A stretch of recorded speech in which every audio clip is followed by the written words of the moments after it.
dari grup MTMT ini.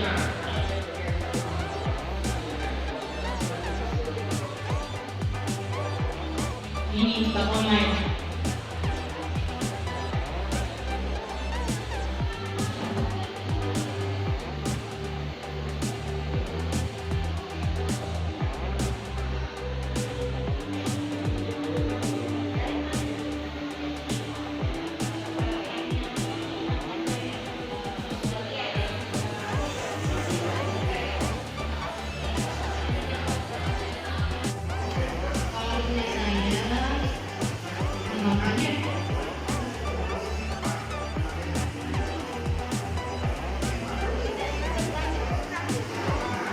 Apa rencana kita selanjutnya? Atau Pak?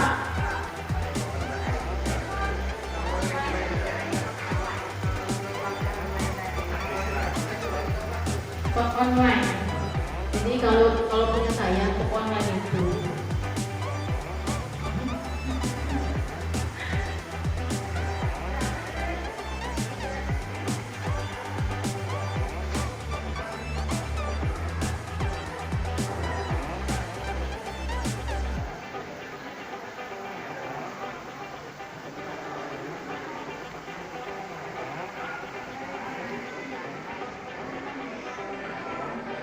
Pupuknya agar bibit jagung itu dapat tumbuh dengan baik.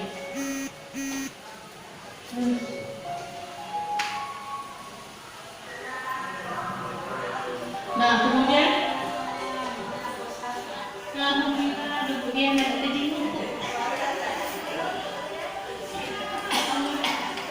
lanjut ya, nanti ada sesi berikutnya. Kemudian dalam guru penggerak ini kami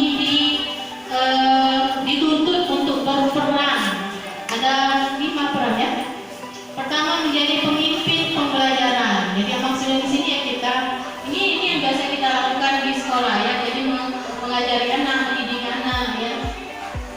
Kemudian menggerakkan komunitas praktisi. Salah satunya MGMP ini.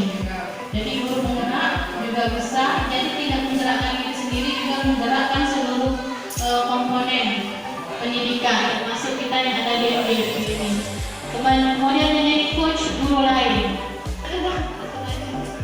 Yang keempat mendorong kolaborasi antar guru. Nah, mendorong kolaborasi antar guru yang supaya nanti tercipta komunitas-komunitas praktisi yang benar-benar bisa mewujudkan profil pelajar Pancasila untuk anak didik kita. Kemudian mewujudkan kepemimpinan murid. Jadi anak ini diharapkan nanti bisa menjadi pemimpin-pemimpin perubahan masa depan kita. Jadi Indonesia ini bisa meningkat pendidikannya. Itu yang diprogramkan dari guru penggerak. Bagaimana peran-peran yang harus dijalankan guru penggerak. Nah, untuk menjalankan peran itu maka ada nilai-nilai yang harus dimiliki oleh seorang guru penggerak. Berpihak pada muridnya, ngomong tadi. Kemudian inovatif ini kreatif ya, terutama mengubah model-model pembelajaran tidak yang itu saja. Kemudian reflektif ini bercermin diri, apa kekurangan yang harus kita perbaiki, apa kelebihan yang harus kita tingkatkan lagi. Jadi sering-sering merefleksi diri. Kemudian yang paling utama lagi sebagai guru kita harus punya visi yang jelas. Dengan visi itu kita bisa mencapai tujuan dari seorang guru itu apa? Visi yang jelas kalau saya itu. Ini salah satu tugas dari guru penggerak, program guru penggerak. Jadi kita membuat visi apa yang mau kita wujudkan, kemudian kita mencari kekuatan-kekuatan apa agar visi itu terwujud. Ada 10 kekuatan yang kami sepakati di kelompok. Oke, kira-kira seperti itu Bapak Ibu ya program guru penggerak. Masih banyak lagi sebenarnya mau saya jelaskan bagaimana cara mengisinya di LMS. Silakan saya lanjutkan nanti kemudian saja. Karena nanti ada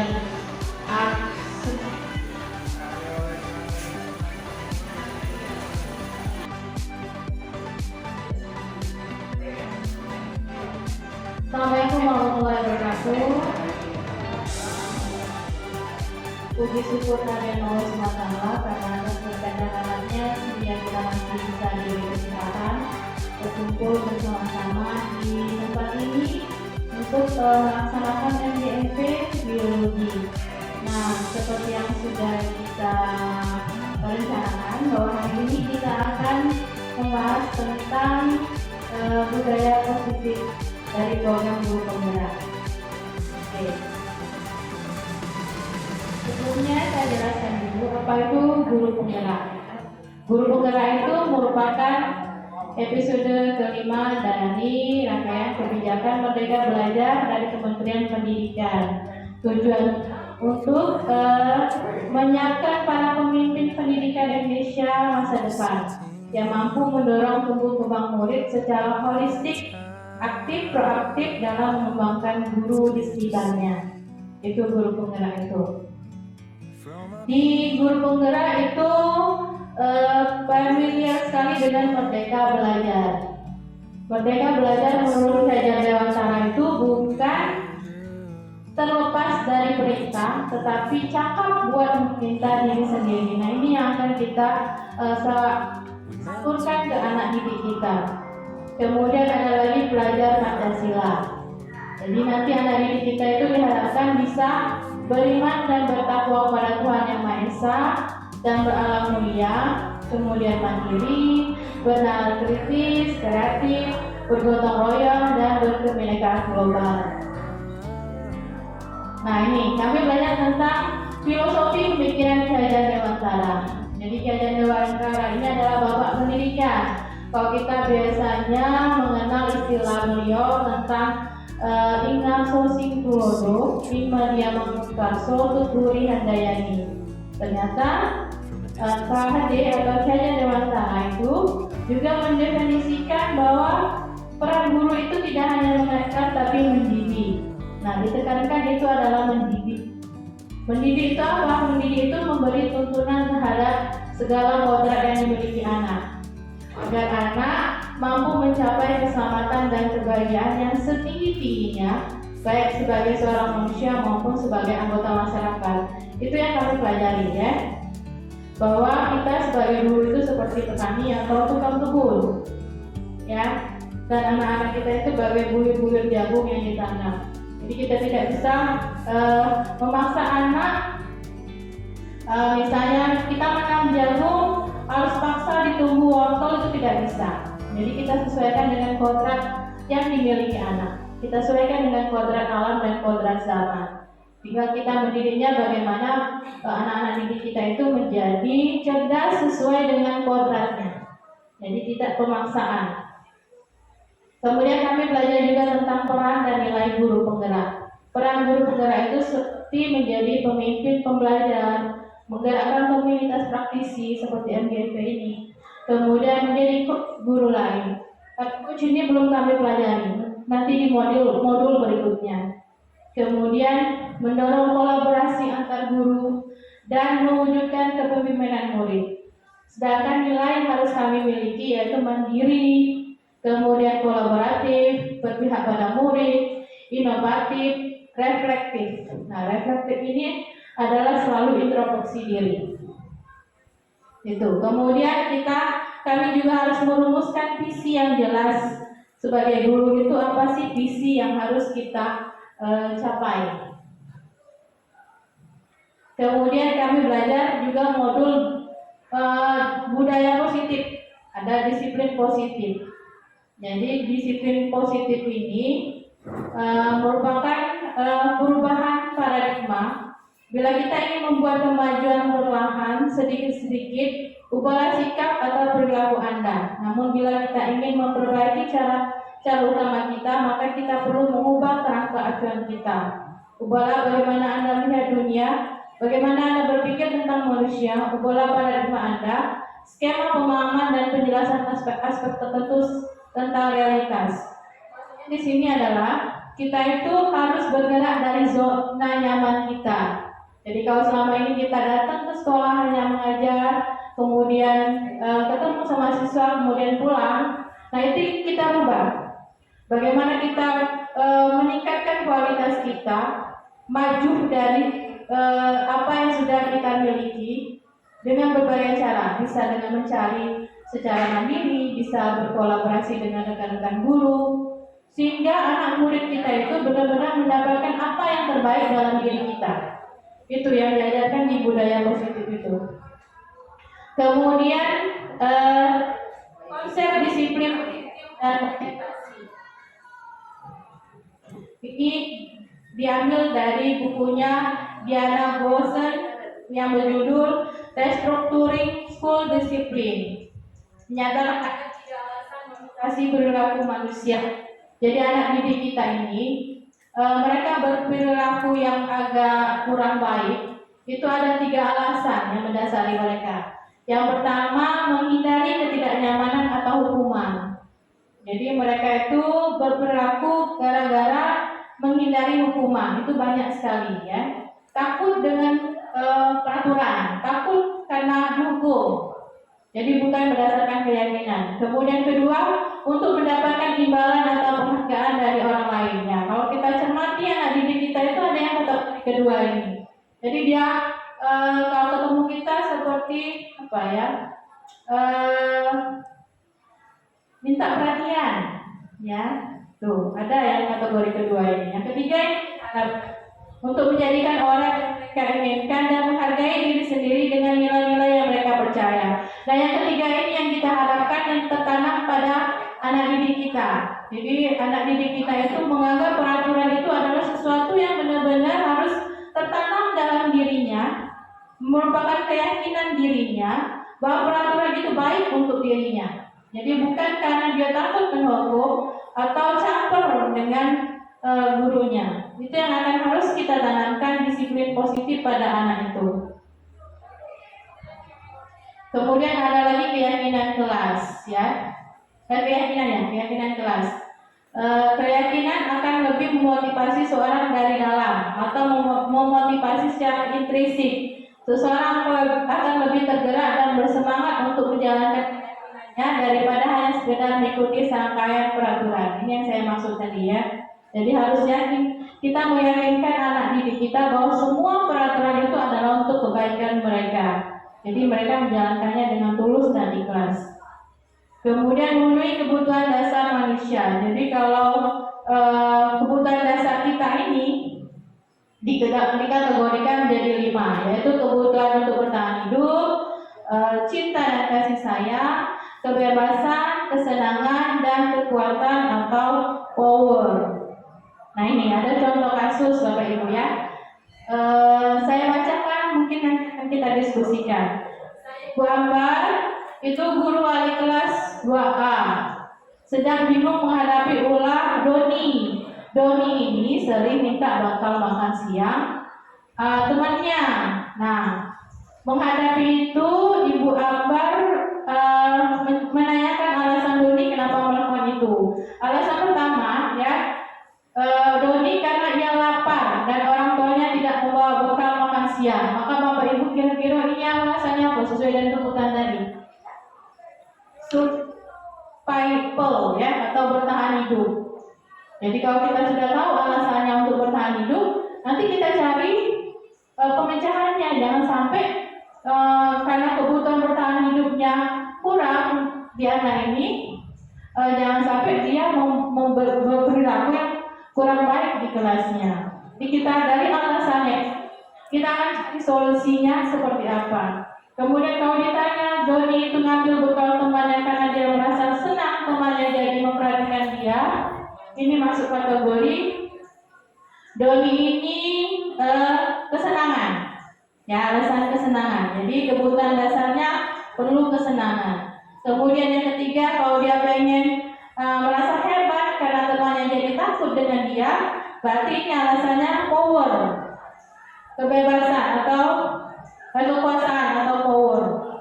Kemudian kalau alasannya dia merasa bosan, berarti alasannya karena kebebasannya kurang atau hidupnya kurang. Kemudian kelima, karena iseng saja dan menikmati ekspresi wajahnya, ini juga saya rasa senang ya, kebutuhan akan kesenangan yang kurang. Jadi bagaimana nanti kita memberikan kesenangan yang positif pada anak itu.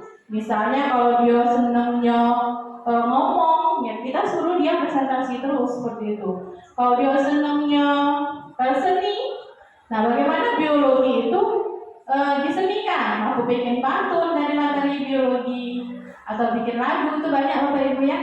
Tinggal kita saja, pintar-pintar kita menghadapi anak-anak yang punya kebutuhan khusus seperti itu.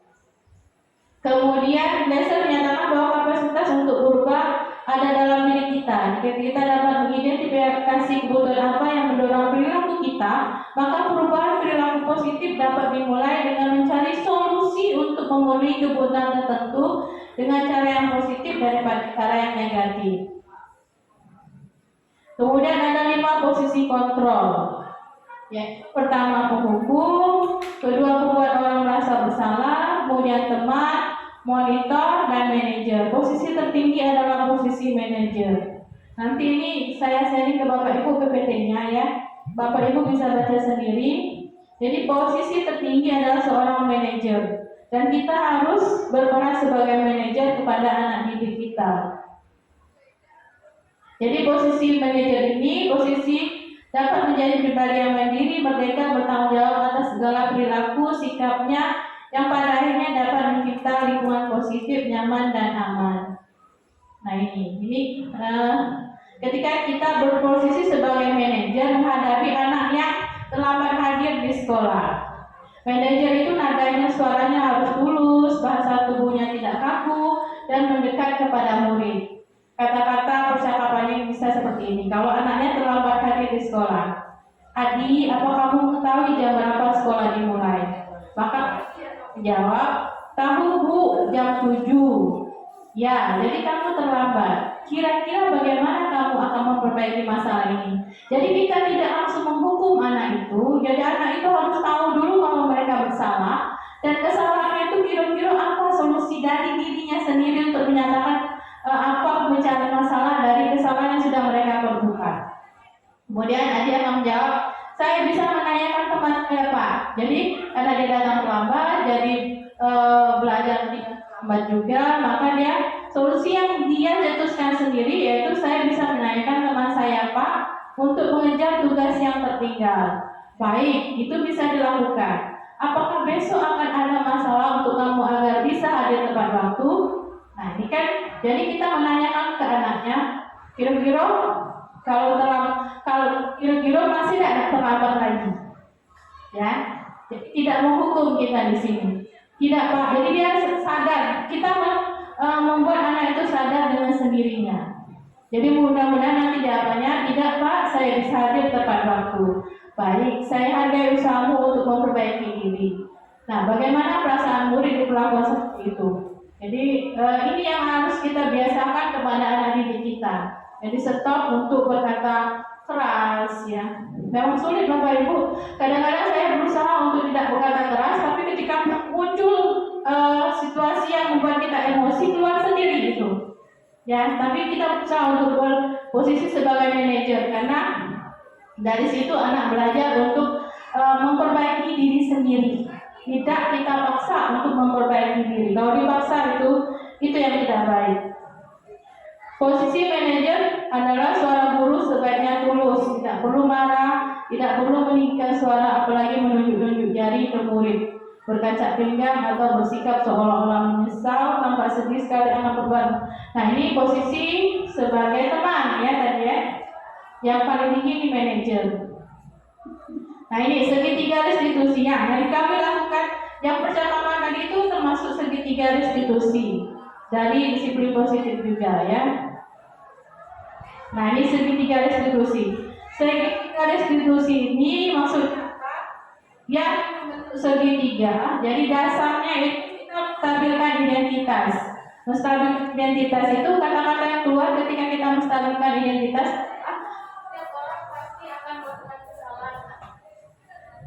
Setiap orang pasti melakukan kesalahan, ya.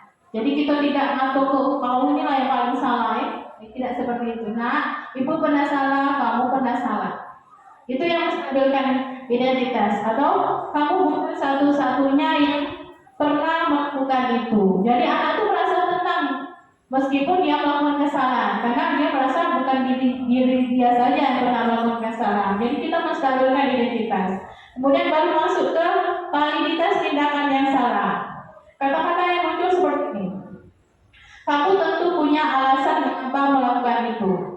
Jadi kita validasi tindakan yang salah. Jadi kita kasih tahu ke mereka bahwa mereka itu salah.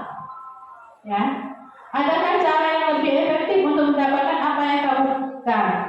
Ini perbuatan salah itu jangan dilakukan. Jadi lakukan sesuatu yang kira-kira yang benar, jangan melakukan itu. Kemudian segitiga sisi satunya lagi menanyakan keyakinan.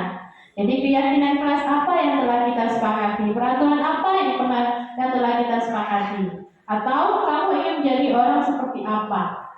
Jadi seperti itu segitiga restitusi. Jadi kalau kita menghadapi anak yang bersalah dan kita bicara dari hati ke hati, maka itu yang harus kita lakukan. Pertama kita menstabilkan identitas dulu, kemudian validasi tindak salah, ya. Jadi kira-kira yang salah pada mereka itu apa? Kemudian menanyakan keyakinan. Kira-kira yang salah itu apa solusinya dari mereka? Jadi usahakan mereka sendiri yang menentukan solusi untuk kesalahan mereka. Jadi mereka bisa memperbaiki diri dengan sendirinya tanpa harus memandang gurunya, takut sama gurunya atau takut sama peraturan. Seperti itu Bapak Ibu yang kami pelajari di program Guru Penggerak. Setelah ini kami membahas tentang pembelajaran diferensiasi. Di pembelajaran berdiferensiasi ini kami bikin LPP berdiferensiasi. Jadi nanti ada LPP yang berdiferensiasi. Sama kayak sebenarnya, cuma dia ada diferensiasi konten, diferensiasi produk, proses, sama diferensiasi produk. Nanti mudah-mudahan pada kesempatan berikutnya akan saya sharingkan lagi bagaimana bikin LPP berdiferensiasi. Ya, terima kasih Bapak Ibu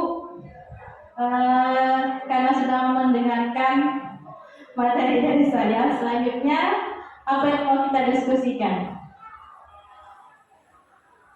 Kalau boleh ditanya, mau ditanya, boleh?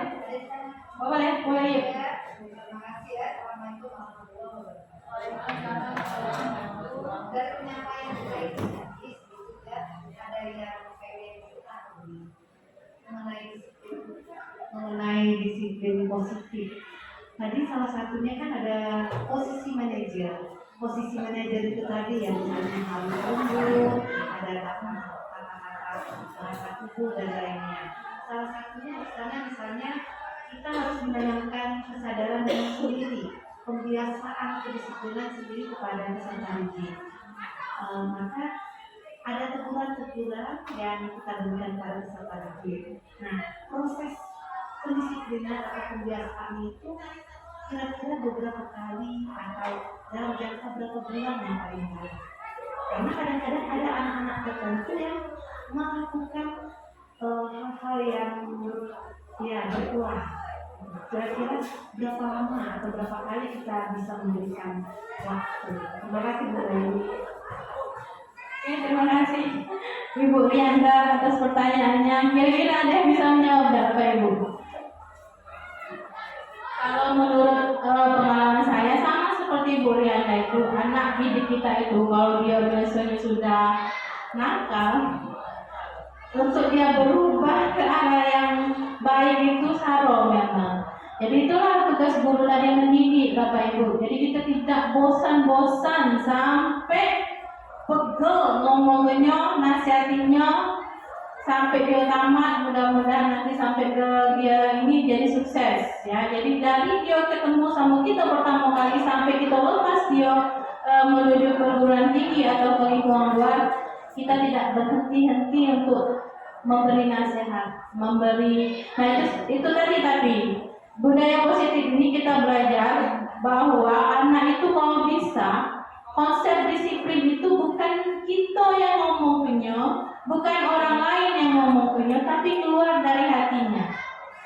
Ya, kesadaran dari dirinya. Itu memang yang harus kita bagaimana caranya supaya itu muncul dalam diri anak. Nah, mudah-mudahan kalau muncul dalam diri anak, tertanam langsung dalam hatinya, itu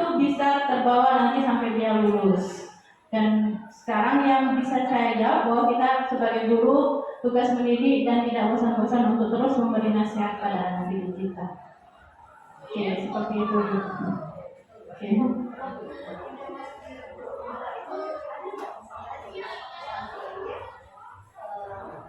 Kita terus ya, tapi ada nggak jangka waktu tertentu, misal kalau sudah berulang berapa kali nanti kita pasti ada sanksi dikit itu ada ya.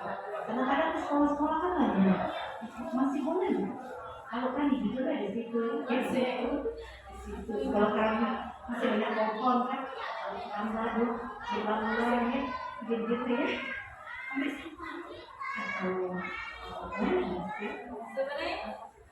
Sebenarnya posisi tertinggi itu manajer memang. Tapi apakah kita tidak boleh jadi penghukum? Boleh, Bapak Ibu, tetap boleh jadi penghukum itu. Tapi tetap dihukum mana itu. Tapi maksud saya itu tadi segitiga restitusi. Hukuman itu kalau bisa diodewe yang ibu aku ini terlambat sesuai dengan peraturan itu ibu aku nak bersih ke kelas. Nah, ya jadi tetap Bapak Ibu kita tidak bisa keluar dari hukuman itu. Tapi kita tetap posisi tertinggi adalah manajer. Jadi itu bukan bukan harus di-skip, bukan harus dilewatkan. Sebagai teman, posisi sebagai teman tetap kita posisi sebagai teman. Tapi dari 5 posisi tadi yang paling tinggi adalah posisi manajer. Jadi kita boleh menjadi penghukum boleh, sebagai teman boleh, seperti itu. Itu dari pemahaman saya. Jadi kita tuh tidak harus dari manajer terus kan. Suatu waktu kalau kita perlu hukuman, tapi kalau bisa hukuman itu mereka sendiri yang menyadarinya. Seperti itu. Pengalaman juga kalau kita menghadapi siswa-siswa yang biasa bermasalah, sehingga kita mengatakan anak ini perlu tantangan yang spesifik begitu, kita juga bisa membiasakan anak itu boleh. Kita biasakan dia sebagai disebut sebagai pemimpin, mungkin kita aktifkan mereka, insya Allah kepercayaan diri dia akan tumbuh dan dia sedikit demi sedikit akan mengurangi kesalahan-kesalahan. Itu sudah berlanjut. Itu terima kasih Bu. Terima kasih Bu. Masukannya ya seperti itu. Jadi kita ini benar-benar harus memahami anak itu. Jadi anak itu kalau dia salah, jangan dihukum terus. Kita suruh mereka untuk tampil kira-kira. Pasti ada sesuatu yang spesial pada diri anak itu. Kemarin saya ketemu juga anak yang hobinya nyeletuk, hobinya ngomong di dalam kelas itu. Karena saya sudah kesal Bapak Ibu marah sebenarnya. Akhirnya saya suruh dia ke depan stand up sekalian. Stand up kemudian sama teman-temannya. Bisa Bapak Ibu, alhamdulillah lucu, pecah istilahnya. Jadi kan mereka punya sesuatu talenta yang bisa mereka kembangkan. Jadi bukan materi biologi, tidak apa-apa. Yang penting ada sesuatu spesial yang ternyata anak ini bisa untuk bikin kawan-kawan yang tahu dari stand up. Kalau mereka jadi stand up nanti jadi profesi mereka tidak masalah kan? Itu. Oke. Ada lagi yang mau ditanyakan Bapak Ibu? Saya cuma tuh 2 Alhamdulillah saya sudah menyampaikan modul dari program Guru Penggerak. Nanti saya sharing-sharing lagi kalau sempat kita ketemu seperti ini, atau nanti di WA saya tampilkan modul-modulnya kirimkan modul-modulnya ke WA. Nanti Bu Sari juga akan membantu karena Bu Sari ini pengajar praktik. Jadi dia yang mendampingi kami untuk bisa bergerak di sekolah maupun di rekan-rekan GMP. Selanjutnya saya meminta Bu Sari untuk melanjutkan kira-kira materi apa kita ini. Apa dia nak isi tentang, karena kami ini banyak tugas tentang bikin video, bikin gambar-gambar. Nah, jadi kami bikin itu ada aplikasinya, salah satunya Canva. Mungkin Bu Sari akan sharing bagaimana membuat video pembelajaran dari Canva. Ya Bu ya? Oke. Kami serahkan kepada Bu Sari untuk melanjutkan materi.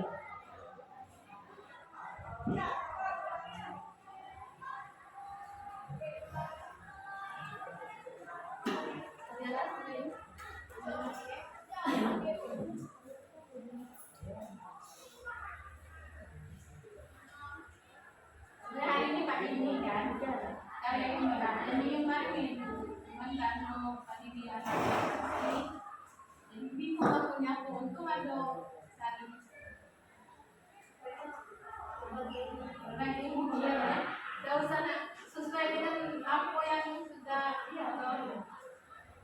artinya informasi baru kalau balik di sana ada video ini kan saya ingin ya Iya. Tadi bingung masalahnya kan mau kasih ini atau mau kasih materi coaching atau apa ya dari yang ini dan ini coaching mungkin nanti lah kapan-kapan. Baik. Assalamualaikum warahmatullahi wabarakatuh. Terima kasih untuk Bu Laili atas waktu yang sudah diberikan kepada saya dan Bapak Ibu semua yang sudah hadir. Pada kesempatan ini saya mau sedikit saja sharing tentang bagaimana cara merancang media pembelajaran Merdeka Belajar. Ya. Sedikit aja materi ini saya dapat dari program Wardah Inspiring Teacher. Jadi siapa tahu bisa bermanfaat. Ya, ada pertanyaan, apa masalah yang sering Anda keluhkan selama menjadi guru? Nah, kira-kira apa ya? Anak males, ya, bosen gitu ya, Bu Rianda. Ya, itu sebenarnya yang menjadi masalah ya dari dulu sampai sekarang ya itulah pasti. Dan kita juga selalu menjadi memutar otak terus untuk bagaimana cara mencari solusi gitu. Salah satunya adalah bagaimana untuk membuat media pembelajaran lagi yang lebih menyenangkan gitu ya, seperti itu. Nah, apakah hal ini sering menjadi keluhan Anda selama menjadi guru? Murid tidak memperhatikan ketika pelajaran, murid tidak fokus ketika mengerjakan tugas, tidak tertarik belajar materi atau pelajaran tertentu, orang tua juga tidak. Terima kasih kepada Bapak Ibu yang sudah mau mendengarkan sharing saya tentang program kami di Guru Penggerak. Apa saja program yang sudah kami pelajari?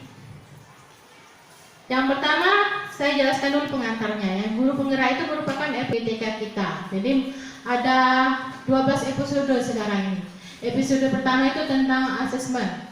Jadi menghapus implementasikan pembelajaran yang berpusat kepada murid serta menjadi teladan dan agen transformasi ekosistem pendidikan untuk mewujudkan profil pelajar Pancasila.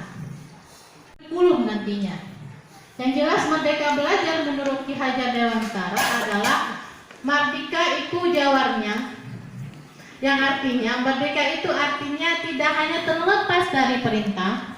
Jadi kita nanti stop untuk merintah. Jadi biarkan anak untuk merintah dirinya sendiri, akan tetapi mereka juga harus cakap buat memerintah diri sendiri. Nah, itu tugas kita, membuat anak cakap untuk memerintah diri sendiri. Modul yang pertama kami pelajari itu tentang filosofi pemikiran Ki Hajar Dewantara.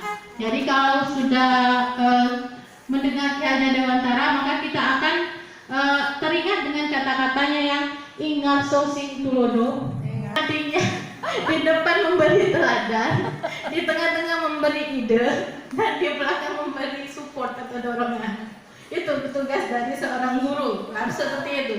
Jadi kita harus bisa berperan sebagai teladan, bisa memberi ide yang cemerlang, dan bisa memberi support kepada murid-murid kita ya. Oke, lanjut.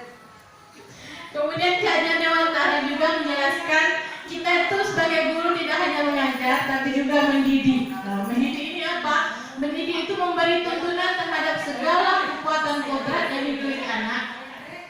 Jadi apa kemampuan anak kita tuntun agar ia mampu mencapai keselamatan dan kebahagiaan yang mampu sebagai anggota masyarakat. Nah itu tugas pertama kita adalah mendidik, baru nanti mengajar. Yo. Oke, lanjut. Nah ini ada video. Langsung sulot.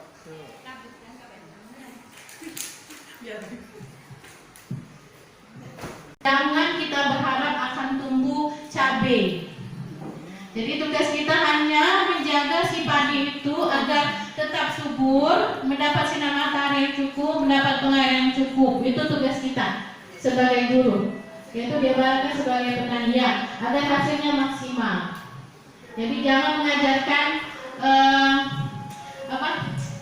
ikan memanjat pohon, jangan mengajarkan monyet berenang. Jadi sesuaikan dengan kodratnya masing-masing. Itu berat Bapak Ibu, cuman harus kita coba. Refleksi itu bercermin diri, pokoknya kita tuh harus introspeksi diri, selalu introspeksi. Apa sudah benar, apa salah, kita minta maaf gitu. Oke. Kemudian Assalamualaikum warahmatullahi wabarakatuh. Waalaikumsalam warahmatullahi wabarakatuh. Terima kasih kepada ibu-ibu semua yang mau datang kemari untuk mendengarkan sharing saya tentang program guru penggerak. Nah, pengantar, kita mulai dari pengantar. Jadi guru penggerak itu merupakan episode kelima dari kebijakan Kementerian Pendidikan yang dijalankan oleh Dirjen Tenaga Pendidikan, Guru dan Tenaga Pendidikan, yang bertujuan untuk mengimplementasikan pembelajaran yang berpusat kepada murid. Itu tujuannya ya. Jadi kita berpusat pada murid.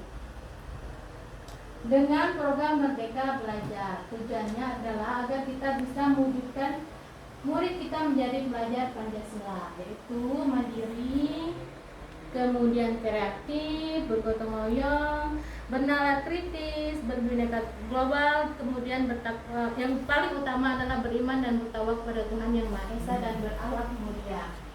Nah, Merdeka Belajar itu menurut Ki Hajar Dewantara adalah Mardika iku jawarnya, yang artinya merdeka itu artinya tidak hanya terlepas dari perintah, akan tetapi juga cakap buat memerintah diri sendiri. Jadi merdeka itu bukan bebas segala-galanya, bukan bebas dari perintah, tetapi juga cakap untuk memerintah diri sendiri. Itu arti kata merdeka dalam belajar.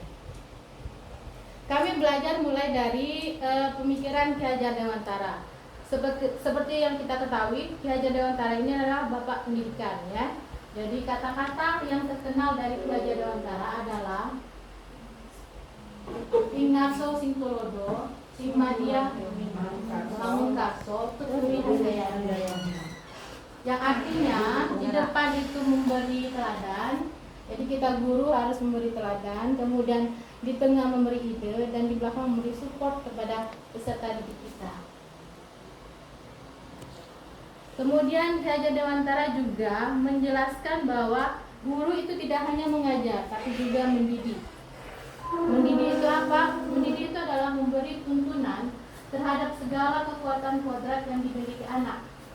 Jadi kita menuntun anak atas apa yang mereka minati, apa yang mereka apa yang mereka punyai, apa yang mereka bakat ya, yang dimiliki anak, agar dia mampu mencapai keselamatan dan kebahagiaan yang setinggi-tingginya, baik sebagai seorang manusia maupun sebagai anggota masyarakat. Itu mendidik. Jadi tidak hanya mengajar. Ini videonya bagus dari apa nih namanya? Pokoknya intinya bahwa guru itu dianggap sebagai petani atau tukang kebun, dan anak-anak itu bagaikan tanaman yang ditanam oleh petani. Jadi ketika petani menanam jagung, kita tidak bisa berharap akan tumbuh cabai. Ketika petani menanam cabai, kita tidak bisa berharap tumbuh jagung. Ya, yang kita lakukan hanya bisa adalah menempatkan jagung itu di tanah yang subur, yang sinar mataharinya cukup, yang pengairannya baik. Kemudian kita berharap bahwa jagung itu akan tumbuh dengan baik karena perhatian dan kasih sayang kita.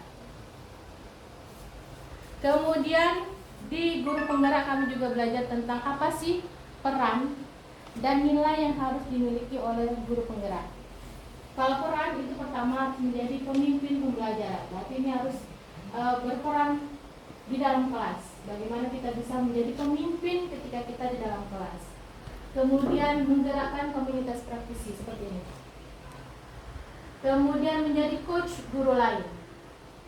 Jadi mendampingi guru-guru yang memerlukan bantuan kita. Kemudian mendorong kolaborasi antar guru. Jadi kolaborasi itu benar-benar harus digalakkan di sekolah kita. karena kita berkolaborasi untuk mewujudkan kemerdekaan belajar bagi siswa. Kemudian yang terakhir, mewujudkan kepemimpinan murid. Jadi kita berharap bahwa murid-murid tersebut dapat menjadi pemimpin di masa yang akan datang. Kemudian modul yang ketiga, kami belajar tentang visi guru penggerak. Jadi guru itu harus punya visi, Bapak, Ibu-ibu ya. Jadi kalau kita tidak punya visi, maka rencanakanlah visi kita apa, supaya bisa kita menjalankan guru kita itu dengan baik. Kemudian modul yang keempat yaitu disiplin positif. Disiplin positif ini terdiri atas 6 PDF. Yang pertama, perubahan paradigma. Perubahan paradigma ini bisa saya jelaskan dari tabel ini. Jadi realitas kebutuhan kita itu sama. Sekarang adalah realitas kebutuhan kita itu berbeda.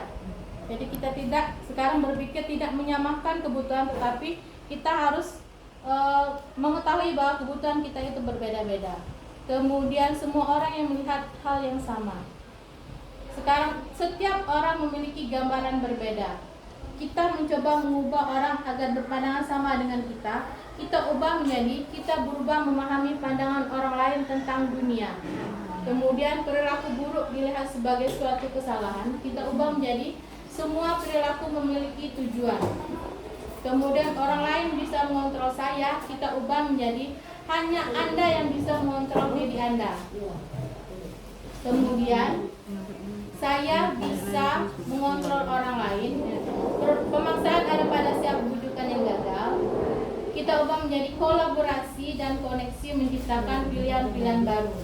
Kemudian model berpikir menang kalah kita ubah menjadi model berpikir menang-menang. Kemudian konsep disiplin positif dan motivasi ini yang PDF kedua ya. Ada 3 alasan motivasi perilaku manusia. Itu yang disampaikan oleh Diana Gosen dalam bukunya Restructuring School Discipline. Yang pertama, untuk menghindari ketidaknyamanan atau hukuman. Yang kedua, untuk mendapatkan imbalan atau penghargaan dari orang lain. Yang ketiga, untuk menjadi orang yang mereka inginkan dan menghargai diri sendiri dengan nilai-nilai yang mereka percayai. Jadi dari 3 motivasi itu kira-kira apa sih motivasi yang dimiliki oleh kita ataupun murid-murid kita ketika melakukan suatu perilaku. Tujuan dari disiplin positif adalah menanamkan motivasi yang ketiga pada murid. Jadi motivasi yang paling bagus itu adalah motivasi yang ketiga, yaitu untuk menjadi orang yang mereka inginkan dan menghargai diri sendiri dengan nilai-nilai yang dipercaya. Silakan duduk. Teruskan. Saya lanjutkan ya. Kemudian modul yang selanjutnya yang ketiga yaitu keyakinan kelas ya. Menurut Gosen, keyakinan itu adalah memotivasi seorang dari dalam atau memotivasi secara intrinsik. Seseorang akan lebih tergerak dan bersemangat untuk menjalankan keyakinannya daripada hanya sekedar mengikuti serangkaian peraturan. Misalnya mengapa siswa harus menggunakan seragam. Jadi harus diyakinkan dulu kepada murid-muridnya kenapa mereka diwajibkan untuk pakai seragam. Lanjut. Ya. Belum sengaja. Belum tadi. Yang tidak bapak namakan ya? Bapak bukan itu ya di Impulse.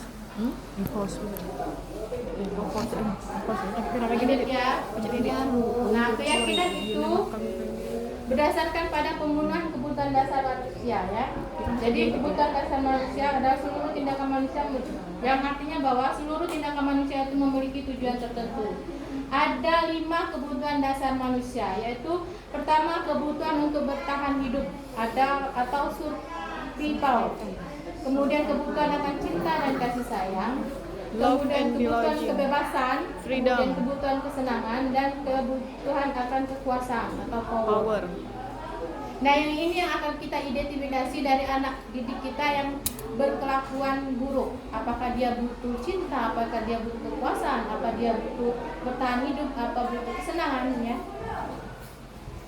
Contoh kasus ya, Ibu Ambar, guru wali kelas 2, pelita hati, sedang bingung menghadapi ulah salah satu muridnya di kelas, Doni. Beberapa anak di kelas 2A telah datang padanya dan mengeluhkan Doni yang sering meminta bekal makan siang mereka dengan paksa. Jika Anda menghadapi situasi seperti Ibu Ambar, apa yang akan Anda lakukan? Menurut Anda kira-kira apa alasan Doni melakukan hal itu? Contoh yang pertama, misalnya alasan Doni adalah karena ia lapar dan orang tuanya tidak membawakan bekal makan siang. Kira-kira kebutuhan akan apa itu? Ya, bertahan hidup. Ya. Kemudian apabila jawaban Doni itu adalah mengambil bekal temannya karena dia merasa senang temannya jadi perhatian dia, itu kebutuhan akan Kasih sayang. Kasih sayang. rasa senang, kesenangan. Ya. Kemudian jawaban Doni misalnya karena dia merasa hebat karena temannya jadi takut dengan dia dan menuruti Power. Ya. Dan bila jawaban Doni merasa bosan dengan bekal makanan yang dibawakan ibunya dari rumah karena ibunya selalu membawakan bekal yang sama, oleh karena dia ingin mencoba makanan teman-temannya yang beraneka ragam. Kebebasan. Freedom. Ya, kebebasan. Kemudian kalau jawaban Doni karena iseng saja dan ia menikmati ekspresi wajah teman-teman yang kesal karena diambil makanannya dan menurut dia ekspresi teman-temannya itu lucu.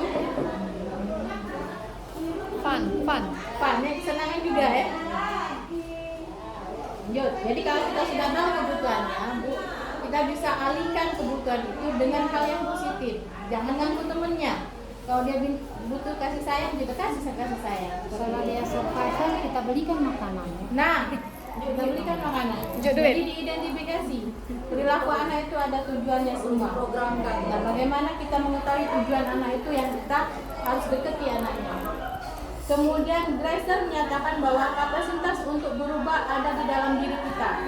Jika kita dapat mengidentifikasi kebutuhan apa yang mendorong perilaku kita, maka perubahan perilaku positif dapat dimulai dengan mencari solusi untuk memenuhi kebutuhan tertentu dengan cara yang positif daripada cara yang negatif. Kalau Doni tadi nganggu temannya itu kan negatif. Ya. Kemudian modul yang PDF yang kelima yaitu 5 posisi kontrol. Jadi menurut Dr. William Glasser, dosen berkesimpulan ada 5 posisi kontrol yang diterapkan seorang guru. Yang pertama sebagai penghukum. Ada 5 posisi kontrol menurut Dr. William Glasser, dosen berkesimpulan ada 5 posisi kontrol yang diterapkan seorang guru. Yaitu yang pertama penghukum, kedua membuat orang merasa bersalah, ketiga teman, keempat monitor, dan kelima manajer. Guru-guru yang menerapkan posisi penghukum akan selalu berkata bahwa patuhi aturan saya atau awas, kamu selalu saja salah. Pasti selalu yang terakhir selesai. Guru seperti ini senantiasa percaya hanya ada satu cara agar pembelajaran bisa berhasil, yaitu cara dia.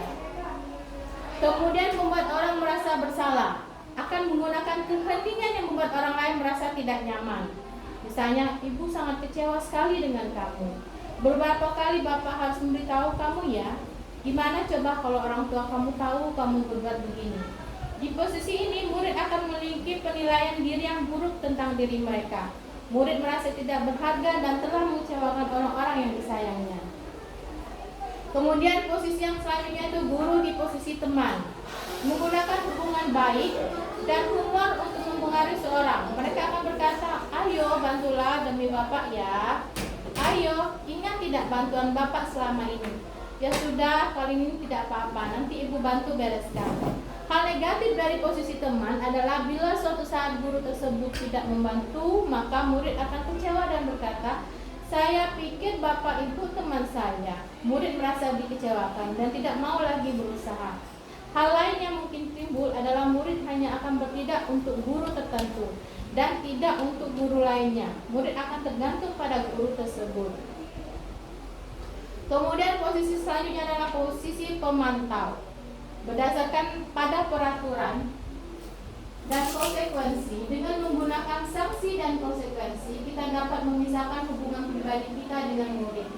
Sebagai seorang yang menjalankan posisi pemantau, pertanyaan yang diajukan seorang pemantau, peraturannya apa?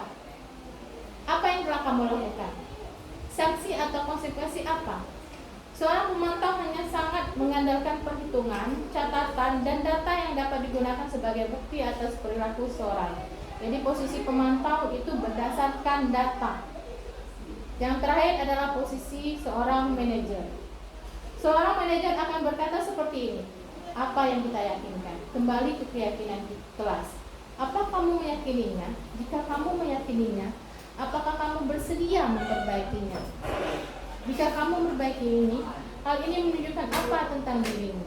Apa rencana kamu untuk memperbaiki hal ini? Tugas seorang manajer bukan untuk mengatur perilaku seseorang. Kita membimbing murid untuk dapat mengatur dirinya.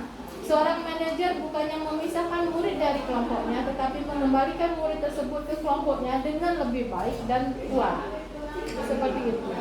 Dan perlu kita sadari bahwa akhir dari 5 posisi kontrol seorang guru adalah pencapaian posisi manajer, di mana posisi inilah murid dapat menjadi pribadi yang mandiri, merdeka, dan bertanggung jawab atas segala perilaku dan sikapnya, yang pada akhirnya dapat menciptakan lingkungan yang positif, nyaman, dan aman.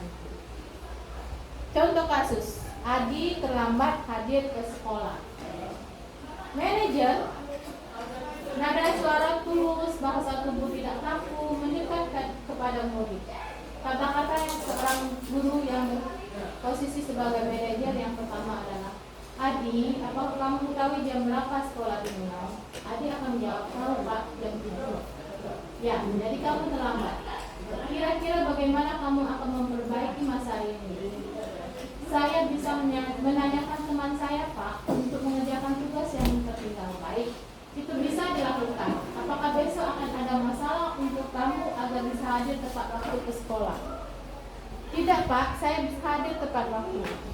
Guru, baik, saya hargai usahamu untuk memperbaiki diri. Bagaimana perasaan murid diperlakukan seperti ini?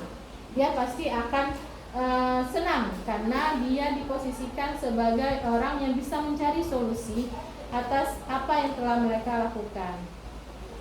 Pada posisi manajer, maka suara guru sebaiknya tulus, tidak perlu marah, tidak perlu meninggikan suara, apalagi menunjuk jari-jari ke murid, berkecap pinggang atau bersikap seolah-olah menyesal.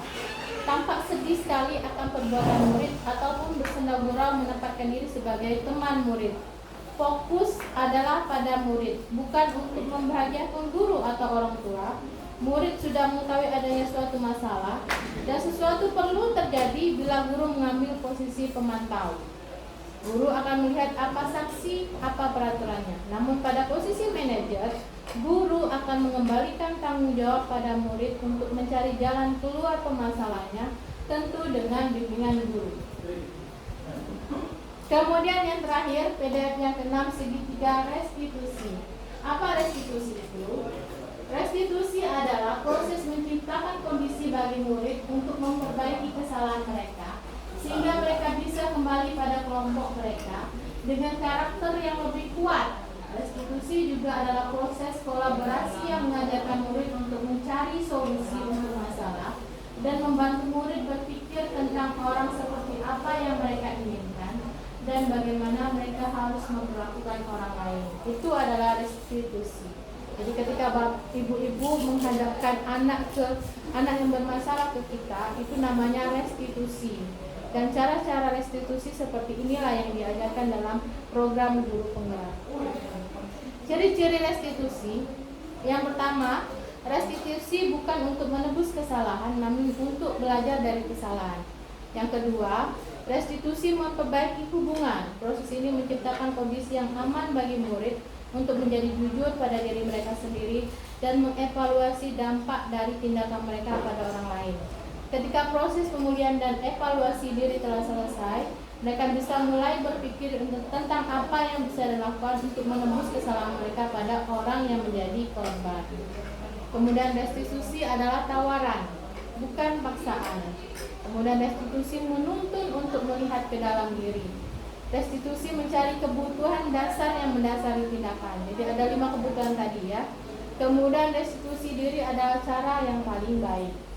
Dalam restitusi diri murid belajar untuk mengubah kebiasaan dari kecenderungan untuk mengomentari orang lain menjadi mengomentari diri sendiri. Jadi kita itu menurut Dr. William Gilser juga bahwa Orang yang bahagia akan mengevaluasi diri sendiri, sedangkan orang tidak bahagia akan mengevaluasi orang lain. Jadi mencari-cari kesalahan orang lain. Jadi tidak pernah mau introspeksi diri. Seperti itu. Kemudian restitusi adalah tawaran, bukan paksaan. Restitusi menuntun untuk melihat ke dalam diri. Restitusi mencari kebutuhan dasar yang mendasari tindakan. Restitusi fokus pada karakter bukan tindakan. Restitusi menguatkan. Restitusi fokus pada solusi. Kemudian restitusi mengembalikan murid yang berbuat salah pada kelompoknya. Dalam restitusi diri murid mulai untuk mengubah kebiasaan dari kecenderungan seperti itu ya. Kemudian ada segitiga restitusi.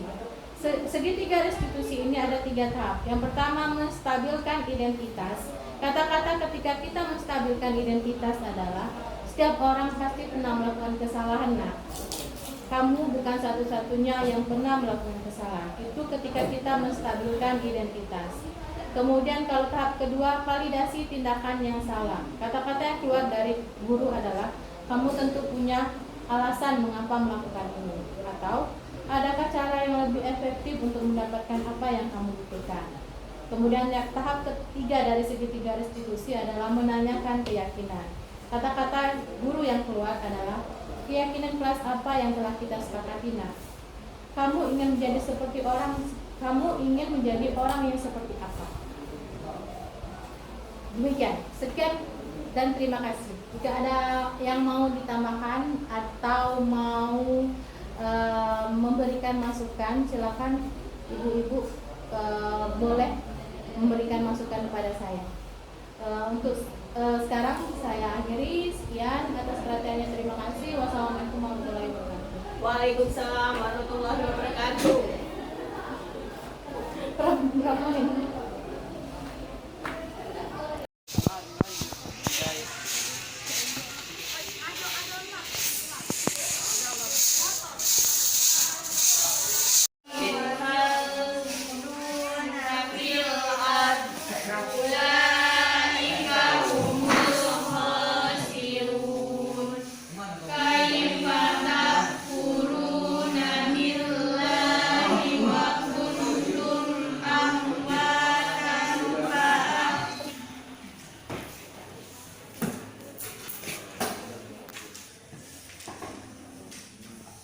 Apa dia judulnya nak?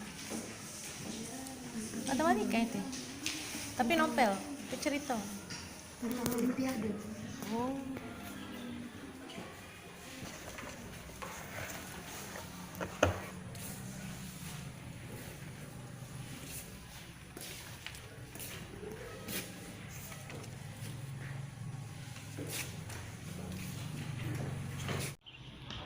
Organik ya, sampah organik itu banyak contohnya, ada daun, ada batang, kan. Kertas juga sampah organik sebenarnya ya. Kalau sampah organik biasa karena sampah organik itu letakkan kotak sampah yang organik ya. Biasanya kemudian sampah anorganik kalau kita tidak ada di sekolah.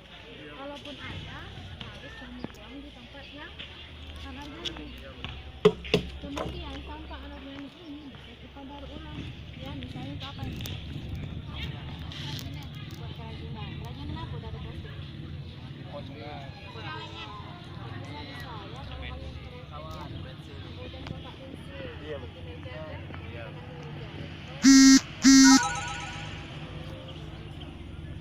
Bisa jadi apa ya? Pakar ya?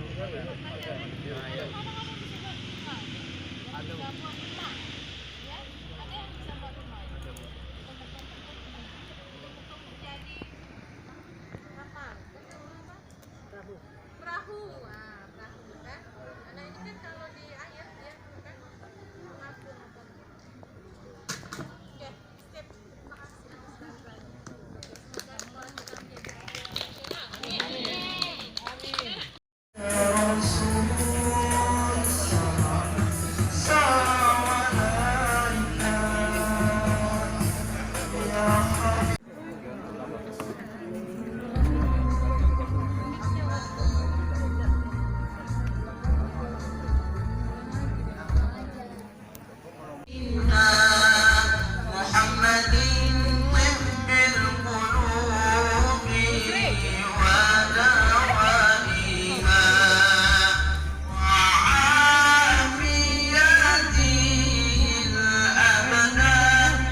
Yang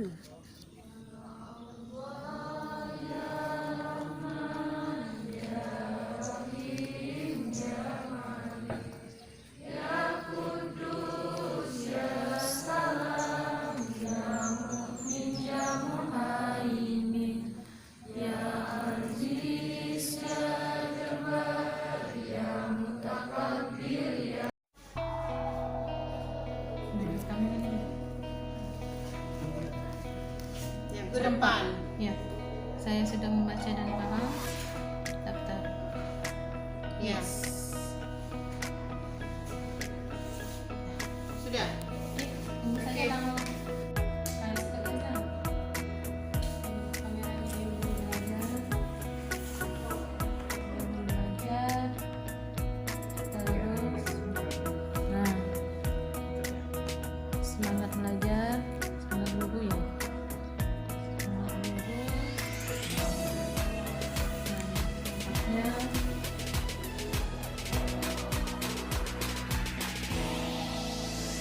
nah, itu yang bukan itu itu. Jadi begitu saya sudah baca.